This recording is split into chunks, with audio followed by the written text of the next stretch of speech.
నా హైడ్రేషన్ కోసం I just trust one thing, ఫుల్గా వాటర్ ఉండే కంట్రీ డిలైట్ వల్ల పొలాచి కోకోనట్స్. సో ఇప్పుడే కంట్రీ డిలైట్ యాప్ డౌన్లోడ్ చేసుకొని ఆర్డర్ చేయండి.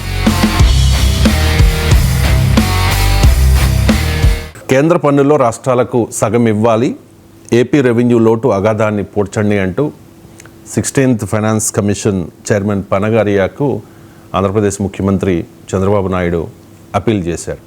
ఈ సందర్భంగా చాలా కామెంట్స్ చేశారు. గత పాలకుల నిర్లక్ష్యంతో రాష్ట్రానికి ఆర్థికంగా కోలుకోలేని దెబ్బ తగిలిందని కూడా కామెంట్ చేశారు. ప్రొఫెసర్ గారు, అంటే ఈ ప్రాతిపదికన 16th ఫైనాన్స్ కమిషన్ ఆంధ్రప్రదేశ్కి నిధులు ఇస్తుందా? అంటే కామెంట్ చేయడంలో అభ్యంతరమే లేదు, ఎందుకంటే that is a political comment and a politician అది ఆల్వేస్ అది right to make a political comment. ఎందుకంటే రాజకీయ పార్టీలు పొలిటికల్ నరేటివ్స్ని బిల్డ్ చేస్తూ ఉంటాయి.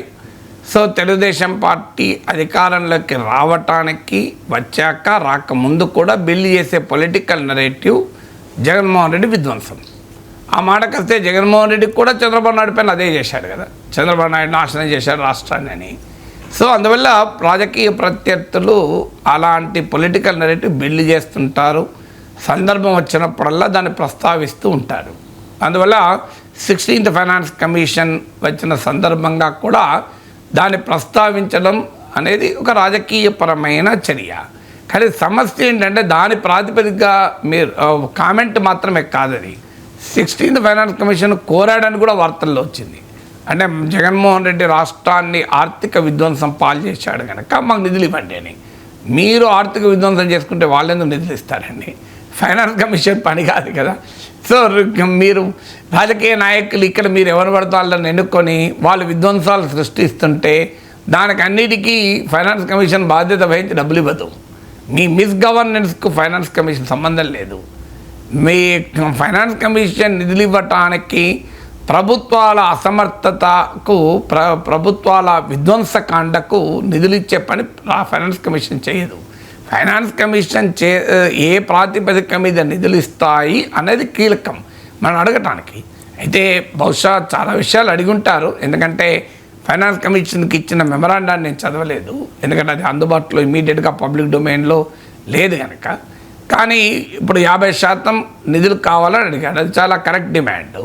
అయితే 50% నిధులు కావాలని అడిగిన చంద్రబాబు నాయుడు 50% నిధుల కొరకు పోరాడుతున్న రాజకీయ పార్టీలతో కలవటానికి సిద్ధంగా లేడు. సో ప్రతిపక్ష పార్టీలతో కలవకండి, 50% నిధులు అడుగుతున్న ముఖ్యమంత్రులతోనైనా కలవండి, లేదా 50% నిధులు కావాలని రేవంత్ రెడ్డి అడిగాడు, తమిళనాడు ముఖ్యమంత్రి స్టాలిన్ అడుగుతున్నాడు, కేరళ ముఖ్యమంత్రి విజయన్ అడుగుతున్నాడు, కర్ణాటక ముఖ్యమంత్రి సిద్ధరామయ్య అడుగుతున్నాడు. మరి వీళ్ళందరూ కలిస్తే కదా 50% నిధులు వచ్చేది. కలవటానికి అభ్యంతరం ఏంటి? వీళ్ళలో అందరికన్నా పెద్ద మనిషి చంద్రబాబు నాయుడు. అందువల్ల let Chandrababu Naidu take an initiative. అన్ని రాష్ట్రాల ముఖ్యమంత్రులు పిలవండి, ఇంక్లూడింగ్ బీజేపీ పాలిత రాష్ట్రాలు. 50% నిధులు వస్తే బీజేపీ రాష్ట్ర ముఖ్యమంత్రి కూడా లాభమే కదా. ఛత్తీస్గఢ్ ముఖ్యమంత్రికి 50% వస్తాయి, 50% వస్తే లాభమే. మధ్యప్రదేశ్ ముఖ్యమంత్రికి లాభమే కదా. ఇదే మోడీకి వ్యతిరేక పోరాటంగా భావించాల్సిన అవసరం లేదు. ఒకవేళ పోరాటంగా మోడీ భావిస్తే మంచిదే కదా. ఏం మిత్రపక్షం అయితే ప్రధానికి చెప్పినట్టు వినాలని రూలే లేదు కదా. బీజేపీ వింటుందా? తన మిత్రపక్షాలతో డిఫర్ కావడం లేదా బీజేపీ? తెలుగుదేశం వైఖరితో డిఫర్ కావడం లేదా? ఎన్నికలకు ముందే తెలుగుదేశం పార్టీ ఇచ్చిన సీట్లు తీసుకొని 3 ఎంపీలు గెలిపించుకున్న ఎమ్మెల్యేలు గెలిపించుకున్న పార్టీ సొంతగా బలం లేకపోయినా కనీసం చంద్రబాబు నాయుడు మేనిఫెస్టో ముట్టుకోవడానికి సిద్ధపడలేదే. మరి బీజేపీకి అంత ఫ్రీడమ్ ఉన్నప్పుడు టీడీపీకి ఎందుకు ఉండదు ఫ్రీడమ్? టీడీపీ కూడా డిఫర్ అవుతుంది, ఎందుకంటే ఎన్టీ రామారావు లెగసీ అది, తెలుగుదేశం వారసత్వం కదా. ఎన్టీ రామారావు పార్టీ పెట్టిన తర్వాత కేంద్ర ప్రభుత్వానికి వ్యతిరేకంగా ఒక చారిత్రాత్మకమైన పోరాటం నడిపాడు, రాష్ట్రాల హక్కుల కోసం ప్రతిపక్షాల కాంక్లేవ్లు జరిపాడు. అందువల్ల కేంద్ర రాష్ట్ర సంబంధాలు డెమోక్రటిక్గా ఉండాలి అనే దేశంలో జరిగిన రాజకీయ పోరాటంలో తెలుగుదేశం చాలా గొప్ప పాత్ర నిర్వహించింది. ఎన్టీ రామారావు నాయకత్వంలో, ఈవెన్ చంద్రబాబు నాయుడు నాయకత్వంలో కూడా పాత్ర నిర్వహించింది. అన్ఫార్చునేట్లీ ఇప్పుడు ఆ పాత్ర వదులుకుంటోంది. అది చంద్రబాబు నాయుడు గౌరవాన్ని పెంచదు, తెలుగుదేశం విశిష్టతను పెంచదు. ఎక్కడైతే ప్రిన్సిపల్ వచ్చిందో రాజకీయంగా పొత్తుండొచ్చు, తప్పేం లేదు, ఏ పార్టీ ఇష్టం ఆ పార్టీ. కానీ పొత్తున్నంత మాత్రాన ఇండిపెండెంట్ వైఖరి ఏ పార్టీ కోల్పోయినా ఆ పార్టీ నష్టపోతుంది. పొత్తున్నంత మాత్రాన సాగిలపడకూడదు. When you lost to bend you cannot crawl అని ఒక సామెత ఉంది. తలవంచమని అడిగితే పాకకూడదు. సో మనకు బీజేపీతో కొన్ని కారణాల రీత్యా పొత్తు పెట్టుకోవాలని తెలుగుదేశం అనుకుంది, పెట్టుకుంది, లాభం కూడా పొందింది. రెండు పార్టీలు లాభం పొందాయి. నేనెవరిని అభ్యంతరం చెప్పడానికి నా విశ్లేషణ ఇవ్వగలను. కానీ పొత్తున్నంత మాత్రాన ప్రిన్సిపల్స్ పైన కాంప్రమైజ్ కావాల్సిన అవసరం లేదు. అందువల్ల ఇవాళ 50% వాటా చంద్రబాబు నాయుడు అడగడాన్ని ఆహ్వానిస్తున్నాం. దానిపైన ముఖ్యమంత్రుల సమావేశం, ప్రతిపక్ష ముఖ్యమంత్రులే కాదు 50% కావాలని ప్రతి ముఖ్యమంత్రి కోరుకుంటాడు. పైకి కొంతమంది అనగలుగుతారు, కొంతమంది అనలేరు. వాళ్ళందరినీ పిలవండి. బీజేపీ ముఖ్యమంత్రులకు రావడానికి అభ్యంతరం ఉంటే ఉండనియండి, మిగతా వాళ్ళని పిలవండి. ఇది బీజేపీ వర్సెస్ ఇంకోరు కాదు కదా. ఆ మాటకైతే గుజరాత్ ముఖ్యమంత్రిగా నరేంద్ర మోడీ డిమాండ్, ఇది నా డిమాండ్, ఈ డిమాండ్ కూడా కాదు. సో గుజరాత్ ముఖ్యమంత్రిగా నరేంద్ర మోడీ చేసిన డిమాండ్ను ఆంధ్రప్రదేశ్ ముఖ్యమంత్రిగా చంద్రబాబు నాయుడు ముందుకు తీసుకెళ్తే మోడీ కోపం వస్తుందా? వస్తే రానియండి, అంత భయపడాల్సిన అవసరం లేదు కదా అంటాను నేను. అందువల్ల ఖచ్చితంగా 50% నిధులు అడగాలి. అలాగే మనం అడగాల్సిన నిధులు ఏంటి అంటే ఒక రేషనాలిటీ. ఫైనాన్స్ కమిషన్ దేనికి ఇస్తుంది? ఒకటి రెవెన్యూ డెఫిసిట్ లోటు పూడ్చండి అని అడిగారు, అది ఓకే, అది విభజన చట్టం కూడా చెప్తోంది. సో ఫైనాన్స్ కమిషన్ అడగాల్సింది, అయ్యా విభజన చట్టంలో బుందేల్ఖండ్ తరహా ప్రాజెక్ట్ వెనుకబడిన ప్రాంతాలకు నిధులు ఇస్తాం, బుందేల్ఖండ్ ప్యాకేజ్ తరహా అని కూడా చెప్పాను. ఎక్కడ? రాయలసీమ 4 జిల్లాలు ఉమ్మడి జిల్లాలు, ఉత్తరాంధ్ర 3 ఉమ్మడి జిల్లాలు, ప్రకాశం, ఈ 8 జిల్లాలకు విభజన చట్టంలో బుందేల్ఖండ్ తరహా ప్యాకేజ్ ఇస్తామన్నారు. మరి అది ఫైనాన్స్ కమిషన్ పైన ఒత్తిడి చేయొచ్చు కదా. ఇంకో విచిత్రం ఏంటంటే అసలు ప్రత్యేక హోదా గురించి అడిగారో లేదో తెలియదు. నేను ఫైనాన్స్ కమిషన్ గురించి మెమరాండం పూర్తిగా చదవలేకని మీడియాలో అయితే ఎక్కలేదు. ప్రత్యేక హోదాను వదిలేస్తే ఎట్లా?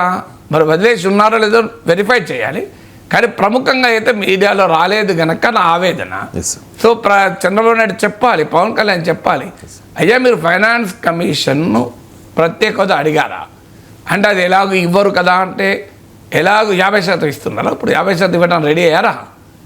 ఇస్తారా ఇవ్వరా తర్వాత సంగతి. అడగడం మన హక్కు, ఆంధ్రప్రదేశ్ బిడ్డల హక్కు అది. అడగడం ప్రత్యేక హోదా.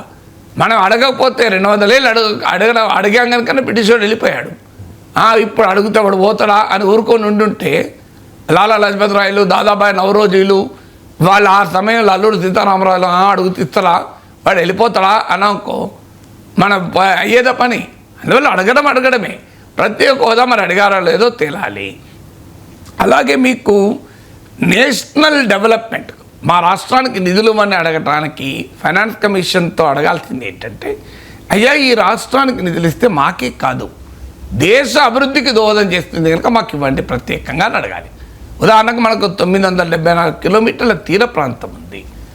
ఇప్పుడు ఈ మెరైన్ ఎకానమీ చాలా పెద్ద ఎకానమీ, దేశ ఎగుమతులకు ఉపయోగపడుతుంది, దేశ టూరిజానికి ఉపయోగపడుతుంది, అలాగే దేశ నౌకా రవాణాకు ఉపయోగపడుతుంది. ఎందుకంటే ఇవాళ విశాఖపట్నం తీరాన మీకు నావీ వారు న్యూక్లియర్ సబ్మెరైన్ బేస్ పెడుతున్నారు. ఎంత గొప్పది! దేశ భద్రతలో ఆంధ్ర రాష్ట్రానికి ఒక భూమిక.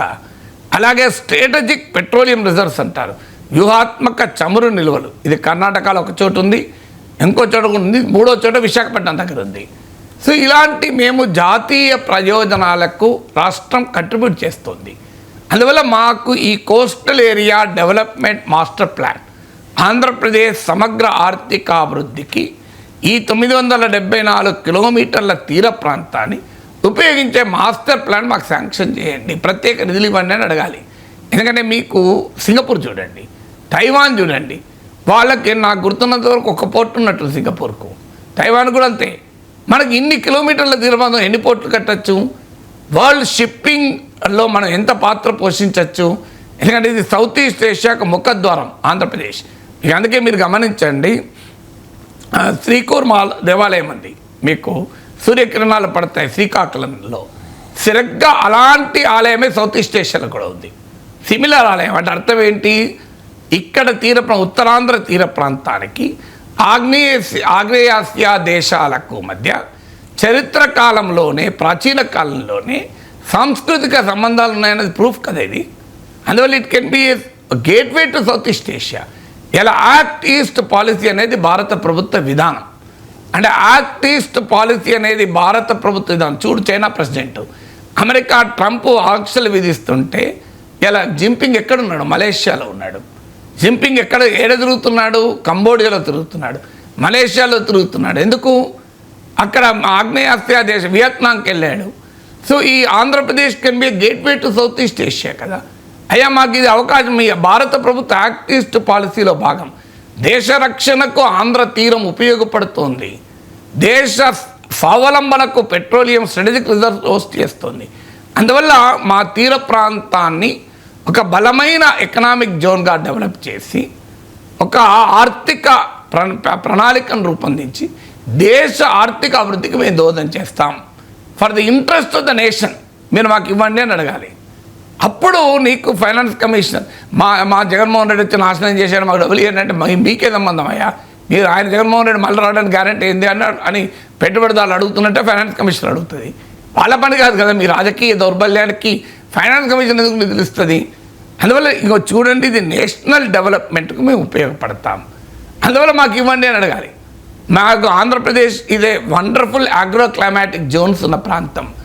మీకు ఆగ్రో ప్రాసెసింగ్, ఫుడ్ ప్రాసెసింగ్లో దేశానికి ఇంకో ప్రజెంట్ పొజిషన్ ఇది.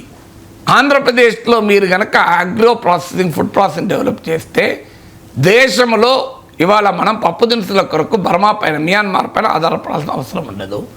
మనం ఇంకో దాని కొరకు, ఈ పామాయిల్ కొరకు ఇండోనేషియా పైన ఆధారపడాల్సిన అవసరం ఉండదు. అందువల్ల ఇది మాకు ఇవ్వండి అంటూ నేషనల్ డెవలప్మెంట్కు కోసం మా కోసం ఇవ్వకండి, భారతదేశ అభివృద్ధి కొరకు ఇవ్వండి. భారతదేశ అభివృద్ధి కొరకు ఆంధ్రప్రదేశ్ సహకరించండి. నేషనల్ స్టీల్ మిషన్ ఉంది ఇవాళ, అంటే కొన్ని మిలియన్ టన్నుల ఉత్పత్తి స్టీల్ చేయాలని. అయ్యా మా Visakhapatnam steel plant 7.2 million tons capacity ఉంది. 20,000 ఎకరాల ల్యాండ్ ఉంది. ఇన్ఫ్రాస్ట్రక్చర్ 3 బ్లాస్ట్ ఫెర్నెస్లు ఉన్నాయి. దీన్ని 20 మిలియన్ టన్స్కు పెంచుకోవడానికి అవకాశం ఉంటుంది. తద్వారా నేషనల్ స్టీల్ మిషన్కు మేము కంట్రిబ్యూట్ చేస్తాం. అందుకని మా స్టీల్ ప్లాంట్ను నిలబెట్టండి అని అడగాలి. అమరావతి ఇది మా రాష్ట్రానికి సంబంధించలేదు. ఎందుకంటే ఫైనాన్స్ కమిషన్కు ఒక మ్యాండేట్లో ఒకటి ఏంటంటే ఒక రాష్ట్ర ఇన్కమ్ డిస్టెన్స్ ఎంత అని క్యాలిక్యులేట్ చేస్తుంది. అంటే ఆ రాష్ట్రానికి ఉన్న ఎక్స్పెండిచర్ నీడ్స్ ఏంటి, ఆ రాష్ట్రానికి ఉన్న ఇన్కమ్ సోర్సెస్ ఏంటి. ఇప్పుడు ఉత్తరాఖండ్ రాష్ట్రం ఉంది, కొండ ప్రాంతం, నార్త్ ఈస్టర్న్ స్టేట్స్ ఉన్నాయి. సో ఆ స్టేట్స్కి ఉండేటువంటి ఎక్స్పెండిచర్ నెసెసిటీస్ ఏంటి, ఆ స్టేట్స్కి ఉన్న ఇన్కమ్ ఎర్నింగ్ కెపాసిటీ ఏంటి, ఇన్కమ్ డిస్టెన్స్ ఫార్ములా, ఇలాంటి సూత్రాలు ఉన్నాయి. అయ్యా ఈ రాష్ట్రాన్ని సీమాంధ్ర ప్రజల అభిష్టానికి భిన్నంగా మీరు విభజించారు. మా ప్రజలు కోరుకోలేదు, పార్లమెంట్ విభజించింది.